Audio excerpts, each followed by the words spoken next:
Goldman, whose district we're in, and Mr. Espaillat. Per an agreement with Mr. Nadler and without objection, these members will be permitted to participate in today's hearing for only the purpose of asking questions of the witnesses. Each side will have an additional 5 minutes for these members to question the witnesses.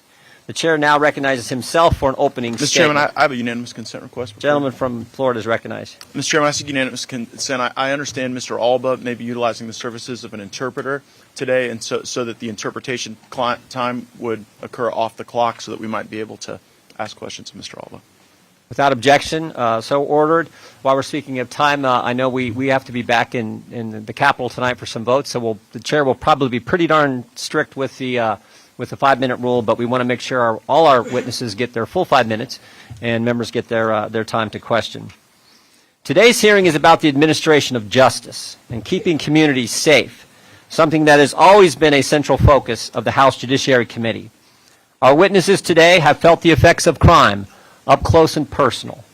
They've been victimized by a justice system that cares more about political correctness than punishing the criminals who've harmed them and harmed their family.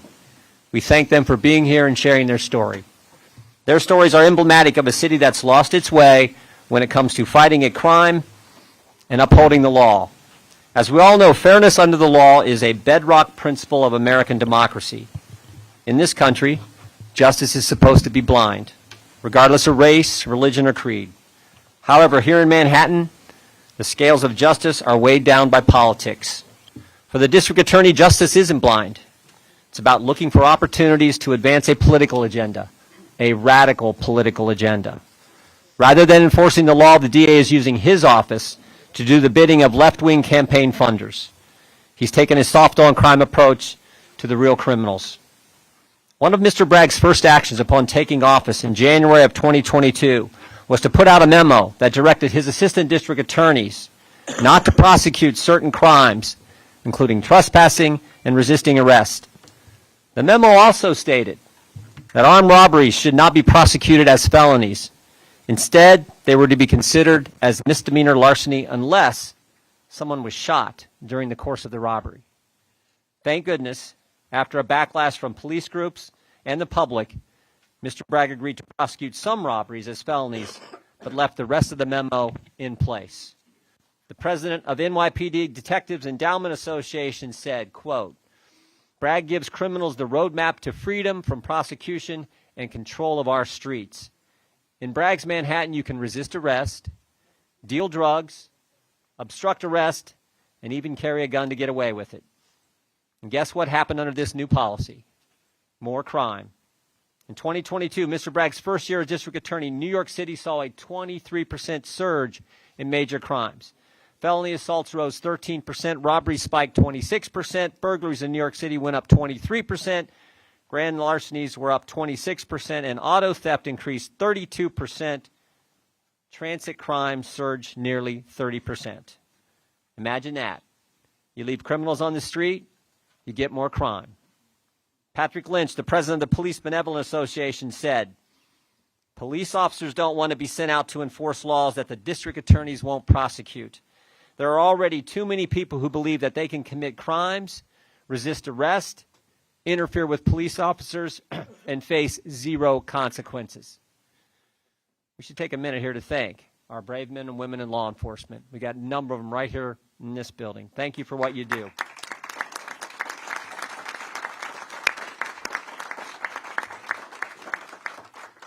In the last few years, police have been villainized and harassed by the left and even defunded. These men and women put their lives on the line every day, every single day, and they deserve our deepest gratitude. But that's not what they're getting from left-wing district attorneys here and around the country. Police do their job. They do the hard work. They go out on the streets. They catch the bad guys. And then the DAs don't do theirs, don't do their job. Instead, they let bad guys roam the street. As we'll hear today, repeat offenders are plaguing New York City. On April 6, 2023, NYPD Commissioner Sewell said, "Recidivism is the undertow pulling against everything we are doing to keep our city safe. It is counterproductive to public safety and, frankly, is a perpetual carousel of police resources." Astonishingly, Sewell said that 327 individuals were arrested more than 6,000 times for retail theft. Think about that.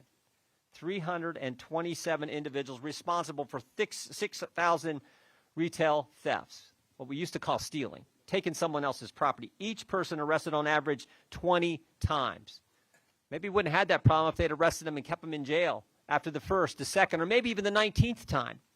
Average of 20 times. Given the record of crime, the record level of crime we are seeing around the country, our plan this Congress has been to include field hearings in some of our greatest cities to analyze and highlight how soft on crime policies hurt families, hurt communities, hurt small business owners.